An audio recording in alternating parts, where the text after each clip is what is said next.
Hello everyone, जय Shri Ram. Welcome back to my channel latest update for life.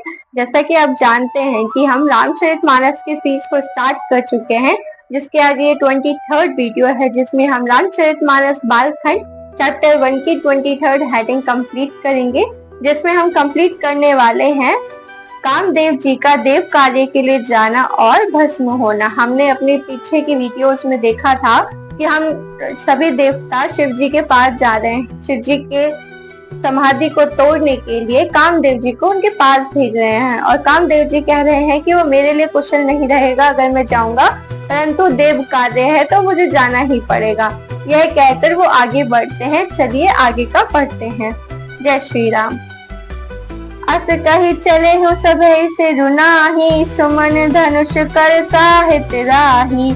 चलत मार अस हृदय विचारा, शिव विरोध ध्रुव मरनु हमारा। यूं कह और सबको सिर नवाकर कामदेव अपने पुष्प रूपी धनुष को हाथ में लेकर वसंत आदि सहायकों के साथ चले।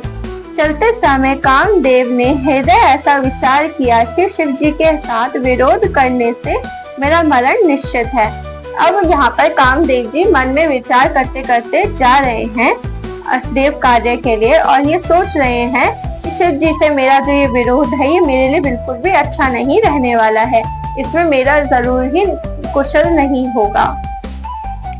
तब आपन प्रभाव विस्तारा, निज अस के किन्ह सकल संसारा को। पहि जब ही विचार लगे तू, क्षण मयो मिट सकल श्रुति से तू। तब उसने अपना प्रभाव फैलाया और समस्त संसार को अपने वश में कर लिया।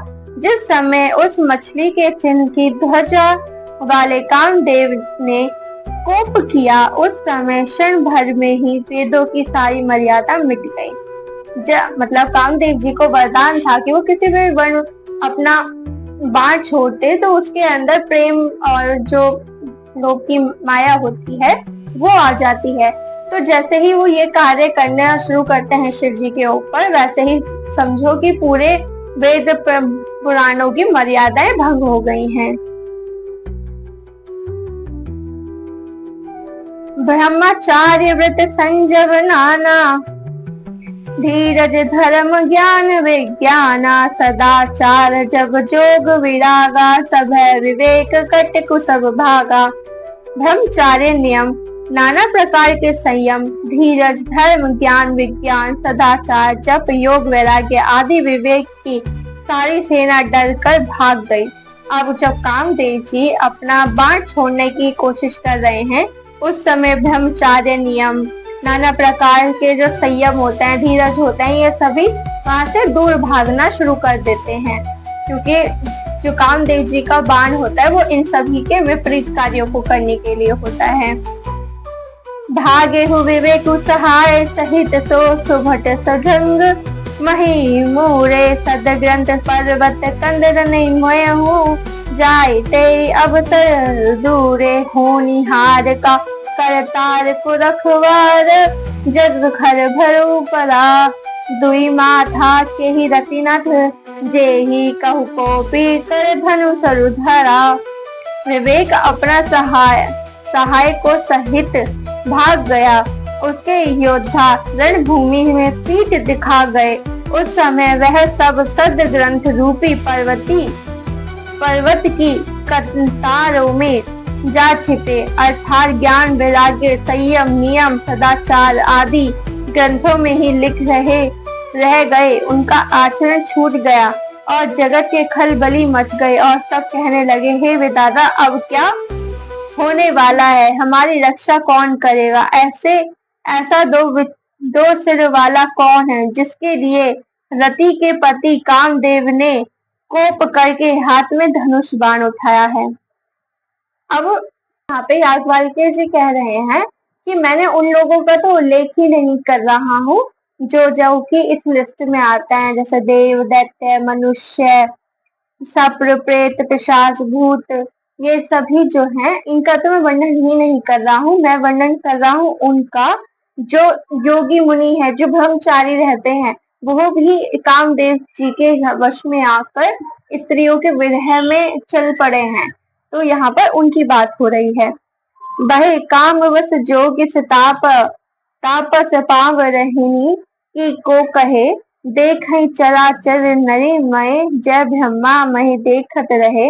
अबला विलोकई पुरुषमय जगु पुरुष सब अबलामय धुई दंड भारी ब्रह्मांड भीतर काम कृत कौतुक आए। जब योगेश्वर और तपस्वी भी काम के वश हो गए, तब पामर मनुष्यों की कौन कहे। जो समस्त चराचर जगत को ब्रह्मामय देखते थे, वह अब उसे स्त्री में देखने लगे। स्त्रियां सारे संसार को पुरुष में देखने लगी और पुरुष उसे स्त्री में देखने लगे। दो घड़ी तक सारे ब्रह्मांड के अंतर कामदेव का रचा हुआ यह कौतुक तमाशा रहा। अब यहाँ पर बताया जा रहा है कि जो लोग जो नॉर्मल मनुष्य हैं, साधारण मनुष्य हैं, उनकी तो क्या ही व्याख्या की जा सकती है, उन पर तो किसी का भी वश है। लेकिन जो लोग तपस्या करते हैं, तपस्वी हैं, योगी हैं, मुनि हैं, उनको भी जो पहले ब्रह्मामय देखते थे पूरे ब्रह्मांड को, अब उन्हें स्त्री में नजर आ रहा है। मैं उनकी बात कर रहा हूँ कि 2 घड़ी के लिए, मतलब 2 घंटों के लिए इस तरह का वहां पे इन्वायरमेंट रहा कि कामदेव जी के वश में आकर सभी पुरुषों को स्त्रियां दिखने लगी हर जगह, और स्त्रियों को हर जगह पुरुष नजर आने लगे। धरी न कहूँ धीर सबके मन मनिष्ठ हरे, जो राखे रघुवीर ते उबरे ते ही काल महू। किसी ने भी हृदय में धैर्य नहीं धारण किया, कामदेव ने सबके मन हर लिए। श्री रघुनाथ जी ने जिनकी रक्षा की, केवल वह ही उस समय बच रहे थे। अब यहाँ पे बता रहा है कि श्री रघुनाथ जी को छोड़कर कामदेव जी के वश में कोई और बचा ही नहीं। सभी उनके वश के अंतर्गत आते रहे और अपने काम वासनाओं में फंसते गए। उभय धरी अस कौतुक भयहु, जो लगी काम शंभु बहि कहु। सिवहि बिलो की संसगे कुमारु, भयहु जथाति सबहु संसारु। 2 घड़ी तक ऐसा तमाशा हुआ, जब तक कामदेव शिवजी के पास पहुंच गए। शिवजी को देखकर कामदेव डर गए। तब सारा संसार फिर जैसा का तैसा स्थिर हो गया। अब कामदेव जी शिवजी के पास जा रहे हैं, तो ये उनके जाने से जो वहां पे बदलाव आ रहे हैं, वो सभी बदलावों के बारे में बताया जा रहा है कि कामदेव जी का जो वश है, वो जैसे ही कामदेव जी शिव जी के आगे पहुंचते हैं, उन्हें देखते हैं, वो वहां पर डर डर कांपने लगते हैं, और उसके बाद से वहां जो भी उनकी वजह से वश में आ रहे थे, वो सभी वश से छूट जाते हैं। बहे तुरत सब जीव सुखारे, जिमि मद उतरी गए मतवारे। रुद्र ही देखी मदन भय माना, दुराधर्ष दुर्गम भगवाना। तुरंत ही सब जीव वैसे ही सुखी हो गए जैसे मतवाले नशा पिए हुए लोग मदा नशा उतर जाने पर सुखी होते हैं। दुराधर्ष जिनको पराजित करना अत्यंत ही कठिन है, और दुर्गम जिनका पार पाना कठिन है, भगवान संपूर्ण ऐश्वर्य धर्म यश श्री ज्ञान और वैराग्य रूप 6 ईश्वरीय गुणों से युक्त रुद्र महाभयंकर शिव जी को देखकर कामदेव भयभीत हो गए। अब क्या कहते हैं कि जैसे ही कामदेव जी शिव जी के समक्ष पहुंचते हैं, तो वो भयभीत हो जाते हैं, वो डर जाते हैं, जिसकी वजह से जैसे एक नशे करने वाले इंसान के ऊपर से मदिरा यानी कि शराब का नशा उतरता है, तो बिल्कुल ठीक हो जाता है, उसी प्रकार सभी मनुष्य सभी जीवों पर से कामदेव जी का जो वश है वो उतर जाता है, और वो सभी पहले जैसे हो जाते हैं। फिरत लाज कछु कर नहीं जाही, मरण उठानी मन रच सी उपाई। प्रगटे सी तुरत ऋतुराजा, कुसुमित नव तरुराज विराजा। लौट जिनमें लज्जा मालूम होती है, और करते कुछ बनता नहीं। आखिर मन में मरने का निश्चय करके उसने उपाय रचा। तुरंत ही सुंदर ऋतुराज वसंत को प्रकट किया। फूले हुए नए नए वृक्षों की कतारें सुशोभित हो गईं। अब लौटे में लज्जा मालूम होती है।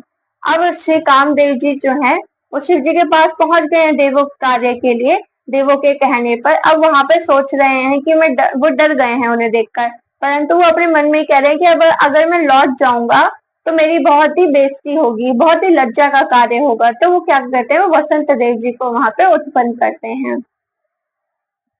वन उपवन बापी का तड़ागा, परम सुभग सब दिशा विभागा, जहत जनु असगत अनुरागा, देखी मयहु मन से जागा।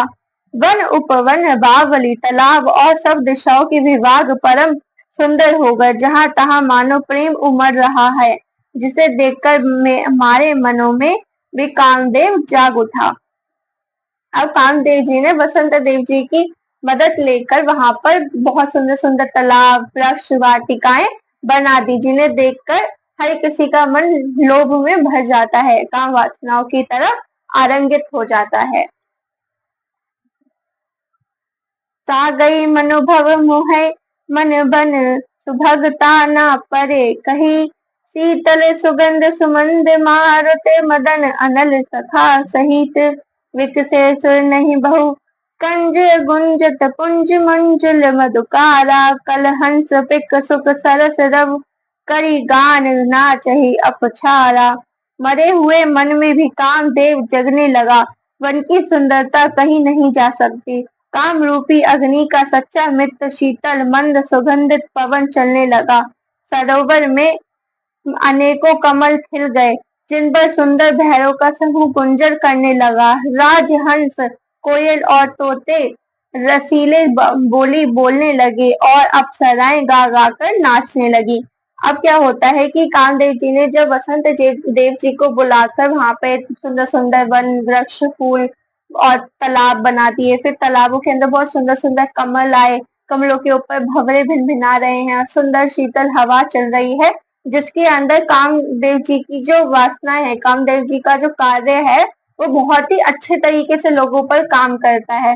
मतलब काम काम वासनाओं को जो एक सीढ़ी का काम करती हैं, ऐसी शीतल हवाएं, ये सब यहाँ पे ये बताया जा रहा है। सकल कला करी कोटि विधि, हो रे हुसैन समेत, चली न अचल समाधि शिव, को पहु हृदय निकेत।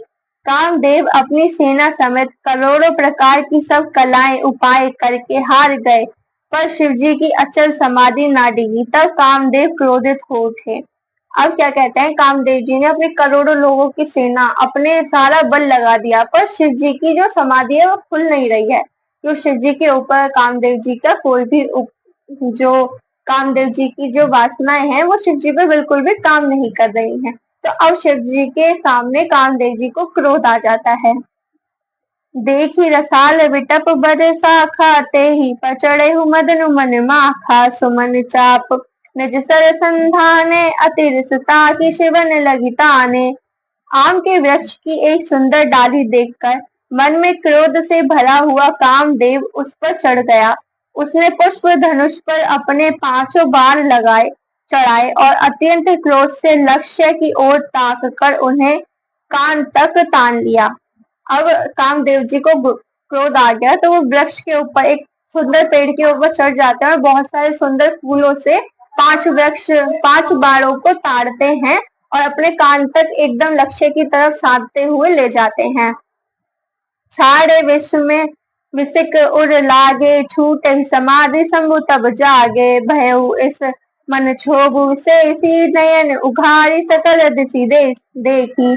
कामदेव ने तीक्ष्ण 5 बाण छोड़े, जो शिवजी हृदय में लगे, तब उनकी समाधि टूट गई और वह जाग गए। ईश्वर शिवजी ने के मन में बहुत शोभा हुआ, उन्होंने आंखें खोलकर सब और देखा। अब कामदेव जी ने अपने तीक्ष्ण 5 बाणों को छोड़ा और वो जाकर शिवजी के हृदय की ओर लग गए। अब हृदय जब जैसे ही उनके हृदय पे बाण लगे, वैसे ही उनकी आंखें खुल जाती हैं, उनकी समाधि टूट जाती है। तो वो समाधि टूटने के बाद इधर उधर देखने लगते हैं, पर उन्हें कोई दिखता नहीं है। सौरभ पल्लव मदन वे लोका, भय कंपूते लोका, तब शिवती सर नयन उघारा, चितवत कामु भय जरी छारा। तब आम के पत्ते में छिपे हुए कामदेव को देखा, तो उन्हें बड़ा क्रोध हुआ, जिससे तीनों लोक कांप उठे। तब शिव जी ने तीसरा नेत्र खोला, उनके देखते ही कामदेव जलकर भस्म हो गए। अब शिव जी ने सारे चारों तरफ देखा तो उन्हें कोई नजर नहीं आया, तो आम के पेड़ पर कामदेव जी को बैठा देखकर, छुपा देखकर शिव जी को बहुत क्रोध आया, जिससे तीनों लोग हिल उठते हैं और शिव जी की तीसरी आंख खुल जाती है, जिससे कामदेव जी भस्म हो जाते हैं। हाहाकार भयो जग भारी, डर पे सुर भय असुर सुकारी, समुझी काम सुख सोचई, भोगी भय आकंटक साधक जोगी। जगत में बड़ा हाहाकार मच गया, देवता डर गए, दैत्य सुखी हुए, भोगी लोग काम सुख दुख याद करके चिंता करने लगे और साधक योगी निष्कंटक हो गए।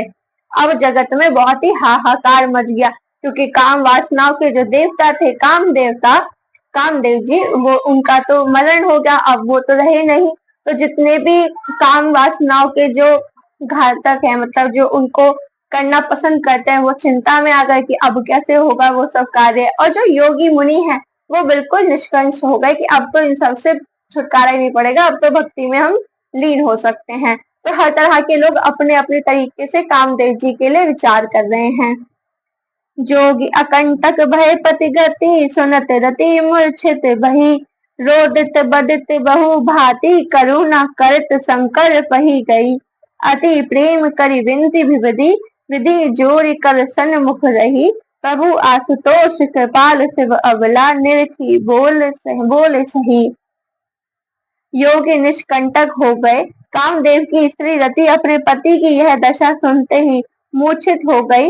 रोती चिल्लाती और भांति भांति से करुणा करती हुई शिव जी के पास गई। अत्यंत प्रेम के साथ उनके प्रकार से विनती करके हाथ जोड़कर सामने खड़ी हो गई। शीघ्र प्रसन्न होने वाले कृपालु शिव जी अबला असहाय स्त्री को देखकर सुंदर उसको संतवा देखकर वचन बोले। अब क्या है कि कामदेव जी भस्म हो गए हैं, तो जितने भी योगी मुनि हैं वो प्रसन्न हो रहे हैं कि अब तो हमारे ऊपर किसी का वश ही नहीं होगा। और जितने भी वो घातक लोग हैं, जो उनका मतलब जो इसको एक्सेप्ट करते हैं, जो काम वासना ही करना पसंद करते हैं, वो चिंता में हो गए। लेकिन जो कामदेव जी की पत्नी है, वो ये सब अपने पति की दशा सुनकर रति माता बहुत ही ज्यादा परेशान होती हैं, मूर्छित हो जाती हैं और चिल्लाती हैं, रोती हैं और फिर शिव जी के पास जाके बहुत ही विनती करती है कि उनके पति को ठीक कर दिया जाए या उनके पति को लौटा दिया जाए। तो अब शिव जी कुछ वचन कहते हैं, वो हम अपनी नेक्स्ट वीडियो में देखेंगे, अपने 24 वीडियो में। हमारी यहाँ तक हमारी 22nd हेडिंग कंप्लीट होती है। हम नेक्स्ट वीडियो में मिलेंगे, तब तक आप अपना ख्याल रखें, मेरे चैनल से जुड़े रहें। जय श्री राम।